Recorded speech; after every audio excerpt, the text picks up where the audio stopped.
Episode 9 की शुरुआत में हमें दिखाया जाता है लॉयड यॉर की तरफ किस करने के लिए बढ़ रहा था। यॉर ये देख करके काफी ज्यादा चौंक जाती है और लॉयड को एक सेकंड रुकने के लिए कहती है। फिर उसके बाद यॉर तुरंत ही जा करके ढेर सारा ड्रिंक कर लेती है और कहती है वो अपने सही दिमाग में ये सारी चीजें तो नहीं कर पाएगी। वहीं दूसरी तरफ यूरी बोल रहा था कि उन लोगों को साबित करना होगा कि उनकी शादी हो चुकी है। यॉर तभी एक फोक फेंकती है जो कि यूरी के एकदम मुंह के पास से निकलता है।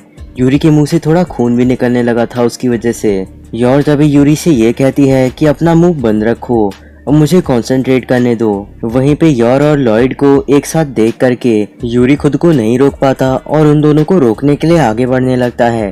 तभी वो सोचता है कि बचपन में यॉर ने एक बार उसे किस किया था उसके टेस्ट में अच्छे नंबर आने पे, और यूरी ने कहा था कि वो उससे शादी करेगा।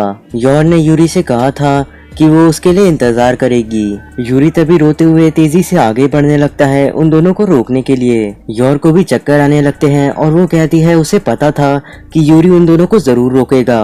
तभी यॉर लॉयड को थप्पड़ मारने वाली रहती है, लेकिन लॉयड के रिफ्लेक्स काफी ज्यादा अच्छे थे इसलिए वो बच जाता है और वो थप्पड़ जा करके यूरी को लगता है।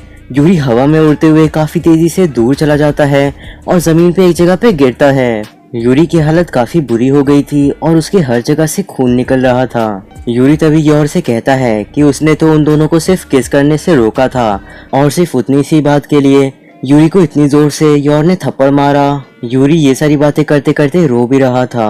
लॉयड तभी यूरी के पास आता है और कहता है इन सारी बातों से ज्यादा जरूरी है कि तुम्हें काफी ज्यादा चोटें लगी हुई हैं। यूरी तभी वापस से वही बातें करना शुरू कर देता है। तो फिर यॉर यूरी का मुंह बंद कराने के लिए एक थप्पड़ बनाती है और यूरी को मारती है, जिसकी वजह से यूरी फिर से जाकर के दूर गिर जाता है। इस बार यूरी की हालत और खराब हो गई थी और उसके सर से भी खून निकलना शुरू हो चुका था, लेकिन यूरी अभी भी नहीं रुकता और कहता है कि वो इस बात को याद रखेगा और लॉयड थोड़ा संभल के रहे। लॉयड को चिंता हो रही थी यूरी की, क्योंकि उसे और चोटें लग गई थी। यॉर तभी यूरी के पास जाती है और उसे सहारा देने लगती है। यूरी तभी लॉयड से कहता है कि वो हंसना बंद कर दे। लॉयड तभी हंसते हुए उन दोनों से कहता है कि वो बहुत ही अच्छे भाई बहन हैं। आगे लॉयड यूरी से ये भी कहता है कि यॉर को अब तक प्रोटेक्ट करने के लिए उसका शुक्रिया, लेकिन क्यों ना अब से यूरी और लॉयड दोनों ही उसे प्रोटेक्ट करें और उसे खुश रखने की कोशिश करें। यूरी कहता है कि उसने कभी भी लॉयड की मदद नहीं मांगी है। फिर वो दरवाजा खोल करके वहाँ से जाने लगता है। यूरी आखिरी बार ये कहता है कि वो अगली बार जब आएगा तो वो ये प्रूव करके रहेगा कि लॉयड यॉर को बेवकूफ बना रहा है। देन यूरी वहाँ से तेजी से दौड़ते हुए चला जाता है, लेकिन वो सही से चल नहीं पा रहा था क्योंकि यॉर के मारने की वजह से यूरी को काफी ज्यादा चोटें लगी थी। अगले सीन में हमें दिखाया जाता है लॉयड देख रहा था कि यूरी ने कहीं उनके घर के अंदर कोई वायर टैप्स या किसी और चीज को इंस्टॉल तो नहीं किया, क्योंकि वो सीक्रेट पुलिस का एक मेंबर था। लेकिन लॉयड को वहाँ पे वैसी कोई भी चीज नहीं मिलती, इसलिए वो शांत रहता है। अगले सीन में हमें दिखाया जाता है दो लोग सड़क पे चलते हुए जा रहे थे। तभी वहाँ पे यूरी आता है और उन दोनों से पूछता है कि क्या वो लोग उसे स्टेशन जाने का रास्ता बता सकते हैं। वो दोनों यूरी का चेहरा देख करके हैरान हो जाते हैं और उससे कहते हैं तुम्हें पहले हॉस्पिटल जाना चाहिए क्योंकि तुम्हें बहुत चोटें लगी हैं। अगले सीन में हमें दिखाया जाता है लॉयड बैठ करके कॉफी पी रहा था। तभी वहाँ पे आन्या उठ करके आती है और वो कल नहीं मिल पाई थी यूरी से क्योंकि वो सोई हुई थी। लॉयड तभी अपने मन में सोच रहा था कि यूरी सीक्रेट पुलिस का एक मेंबर है और वो उसका सबसे बड़ा दुश्मन है। आन्या लॉयड के मन के बारे में सुन करके जान जाती है सीक्रेट पुलिस के बारे में, लेकिन उसे कुछ भी नहीं समझ में आता कि आखिर ये सीक्रेट पुलिस है क्या। लेकिन आन्या को इन सभी चीजों से कोई भी फर्क नहीं पड़ता और वो कहती है ये सुनने में काफी ज्यादा एक्साइटिंग लग रहा है। आगे आन्या लॉयड से कहती है कि लॉयड ने आन्या को यूरी से क्यों नहीं मिलवाया। लॉयड आन्या की बात का कोई भी जवाब नहीं देता और ये सोचता है कि उसे आन्या को और पढ़ाना चाहिए। अगले सीन में वो सभी खाना खा रहे थे क्योंकि आन्या को स्कूल जाना था, और तभी लॉयड सोचता है यॉर के बारे में कि इसका छोटा भाई सीक्रेट पुलिस का एक मेंबर है और यॉर के ऊपर शक करने का कोई भी वजह नहीं मिलता है लॉयड को। लेकिन यॉर के ऊपर कुछ ज्यादा ही भरोसा कर लेना काफी खतरनाक हो सकता है। क्या पता वो सिर्फ नाटक कर रही हो ताकि वो यॉर के काफी करीब आ सके, और अगर लॉयड को जिंदा रहना है तो उसे हर चीज के ऊपर शक करना होगा। अगले सीन में हमें दिखाया जाता है यॉर और लॉयड अपने अपने काम पे जाने वाले थे। लॉयड ने तभी अपने पास एक लिसनिंग डिवाइस पकड़ा हुआ था ताकि वो यॉर के ऊपर इसे लगा सके। और इससे लॉयड को ये भी पता चल जाता कि यॉर के ऊपर शक करना चाहिए या नहीं। फिर लॉयड यॉर के पास जाता है और कहता है कि उसका कॉलर सही नहीं है, और इसी बहाने का इस्तेमाल करके लॉयड उस लिसनिंग डिवाइस को उसके कॉलर के ऊपर फिक्स कर देता है। यॉर लॉयड को उसका कॉलर ठीक करने के लिए शुक्रिया कहती है, और उसके बाद वो सोचने लगती है कि आज लॉयड थोड़ा अलग सा लग रहा था, शायद वो थोड़ा बीमार है या फिर वो यॉर के ऊपर डिसअपॉइंटेड है क्योंकि वो किसी चीज को सही से नहीं करती। अगले सीन में हम लोगों को दिखाया जाता है यॉर को, जो कि सिटी हॉल में काम करते हुए रो रही थी क्योंकि उसे लग रहा था कि वो एक अच्छी वाइफ नहीं है, और साथ ही में वो घर के कामों में अच्छे से मदद नहीं करा पाती। तभी वहाँ पे कैमिलिया आती है और कहती है कि आखिर यॉर को आज हुआ क्या है। मेली कहती है कि वो जब से आई है तब से वो ये कह रही है कि वो एक अच्छी वाइफ नहीं है। तभी वहाँ पे शारन भी आ जाती है और हम लोगों को दिखाया जाता है यॉर पूछ रही थी शारन से कि आखिर एक अच्छी वाइफ कैसे बना जाए, और वहाँ पे शारन के साथ साथ कैमिलिया भी यॉर को बता रही थी कि एक अच्छी वाइफ कैसे बना जाता है। लॉयड ये सारी बातें सुन रहा था अपने लिसनिंग डिवाइस से वहाँ सिटी हॉल के ऊपर छत पे खड़ा होकर के। लॉयड तभी ये सोचता है कि यॉर काफी ज्यादा कोशिश कर रही है एक वाइफ की तरह दिखने का, क्योंकि वो उनकी फैमिली की सबसे जरूरी चीज है। लेकिन लॉयड अभी भी यॉर के ऊपर भरोसा नहीं कर सकता, क्योंकि क्या पता यॉर लॉयड को बेवकूफ बनाने के लिए ऐसा कर रही हो। तभी वहाँ पे मैनेजर बर्न्स आते हैं और वो उन सभी को कहते हैं बात ना करने के लिए। आगे वो यॉर के पास जाते हैं और उससे कहते हैं कि इस लेटर को तुम पोस्ट ऑफिस में पोस्ट कर दो। लॉयड तभी कहता है कि उसे अपने शक को खत्म करने के लिए जल्दी से कुछ न कुछ तो करना होगा, इसीलिए उसे यॉर का पीछा करना होगा। अगली सीन में हमें दिखाया जाता है यॉर पोस्ट ऑफिस में लेटर पोस्ट करके वापस जा रही रहती है। तभी वहाँ पे कुछ लोग आते हैं और यॉर से कहते हैं कि उन्हें यॉर से कुछ सवाल पूछने हैं, और वो दोनों लोग ये बताते हैं कि वो लोग सीक्रेट पुलिस से हैं।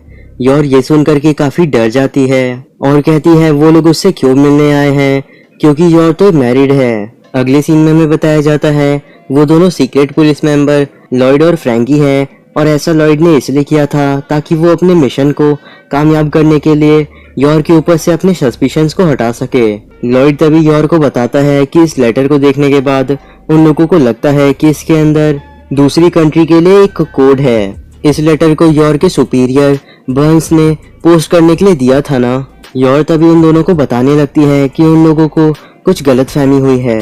फ्रैंकी तभी यॉर को डराने के लिए बता रहा रहता है कि आखिर इस वाइस के साथ क्या होता है और उनका अंत कितना दर्दनाक होता है। लॉयड तभी सोच रहा रहता है कि अगर यॉर को पता होगा कि यूरी स्टेट सिक्योरिटी सर्विस में काम करता है तो फिर वो हम लोगों को जरूर बताएगी, क्योंकि हम लोग यूरी के साथ काम करने वाले उसके साथी होंगे, और इसीलिए लॉयड चाहता है कि यॉर यूरी की मदद मांगे इस चीज में। यॉर तभी कहने लगती है कि वो हर दिन काफी मेहनत करती है इस कंट्री के सिटीजन्स के लिए, और वो कभी भी किसी स्पाई की तरह काम नहीं करेगी। फ्रैंकी तभी यॉर की तरफ आगे बढ़ता है उसे डराने के लिए फिर से। तभी यॉर कहती है उसका हाथ मोड़ करके कि उसने पहले ही बताया है कि यॉर की शादी हो चुकी है। लॉयड तभी कहता है कि तुम जो भी कर रही हो उसकी वजह से तुम्हारी फैमिली को दिक्कत आ सकती है। यॉर तभी कहती है कि उसके फैमिली के सभी लोग काफी ज्यादा काइंड हैं, और अगर स्टेट सिक्योरिटी सर्विस उन लोगों के साथ नाइंसाफी करेगी तो फिर यॉर को बिल्कुल भी डर नहीं लगता उन लोगों से अभी ही यहाँ पे निपटने में। और यॉर उन लोगों को पहले ही बता दे कि वो किसी के ऊपर भी रहम नहीं खाएगी। फ्रैंकी ये बात सुनकर के डर जाता है और उसके बाद लॉयड से कहता है कि हम लोगों को यहीं पे रुक जाना चाहिए। लॉयड तभी यॉर को बताता है कि शायद उन लोगों से गलती हो गई है, और वो सारे के सारे कोड्स को एक के बाद एक बताने लगता है। उसके बाद लॉयड यॉर को बताता है कि बर्न्स के इस लेटर के अंदर एक कोड है डॉक्टर को, और इसके अंदर एक बीमारी के बारे में शायद बात की जा रही है जिसके बारे में बर्न्स किसी को भी बताना नहीं चाह रहे हैं, और साथ ही में इसके ऊपर यॉर का नाम कहीं भी नहीं दिख रहा। तो फिर यॉर वापस जा सकती है और याद रहे कि वो किसी को भी ना बताए ताकि बर्न्स खतरे में ना आए। तो फिर यॉर वहाँ से जल्दी से चली जाती है क्योंकि वो वहाँ पे और देर नहीं रुकना चाहती थी। फ्रैंकी तभी लॉयड से कहता है कि जिस तरीके से यॉर ने बर्ताव किया, फ्रैंकी कह सकता है कि यॉर का कोई भी लेना देना नहीं है सीक्रेट पुलिस के साथ। लेकिन फिर भी फ्रैंकी लॉयड से कहता है कि वो अपनी लाइफ को अगर जरूरी मानता है तो किसी के ऊपर भी भरोसा ना करे। अगले सीन में हम लोगों को यॉर को दिखाया जाता है जो कि रो रही रहती है और कह रही रहती है कि आज उसे बस अरेस्ट कर ही लिया गया था। और साथ ही में अगर ऐसा होता तो फोर्जर्स को भी दिक्कत हो सकती थी। तभी योर जब जा रही थी तो फिर वो वहाँ पे लॉयड से मिलती है ट्रैफिक लाइट के पास। लॉयड तभी योर से कहता है कि उसके कॉलर पे कुछ लगा हुआ है। योर तभी फिर से सोचने लगती है कि वो पूरी तरीके से एक फेलियर है वाइफ की तरह, क्योंकि वो किस तरीके से दिख रही है उसका भी ख्याल नहीं रख पाती। लॉयड योर की बात सुन करके कहता है कि काफी सारी फैमिलीज दूसरों के सामने अच्छा दिखने की कोशिश करती हैं, लेकिन हर समय नाटक करते रहना काफी थकान भरा रहता है। इसीलिए लॉयड चाहता है कि योर जैसी है वो वैसी ही रहे, क्योंकि योर जितनी ज्यादा कॉन्फिडेंट रहेगी वो उतनी ज्यादा अच्छी लगेगी। योर लॉयड की ये बात सुन करके काफी खुश हो जाती है और कहती है कि वो काफी ज्यादा खुश है कि उसने लॉयड से शादी की। लॉयड योर की ये बात सुन करके काफी चौंक जाता है और साथ ही में इसी के साथ वो लिसनिंग डिवाइस वहाँ पे फेंक देता है। इससे ये पता चलता है कि लॉयड को योर के ऊपर जितने भी शक थे वो सभी खत्म हो चुके हैं। उसके बाद योर और लॉयड आपस में बात करने लगते हैं और घर जाते वक्त एक केक ले जाने का फैसला करते हैं, क्योंकि आज उन लोगों की नकली 1 साल पूरा होने के बाद वेडिंग एनिवर्सरी थी।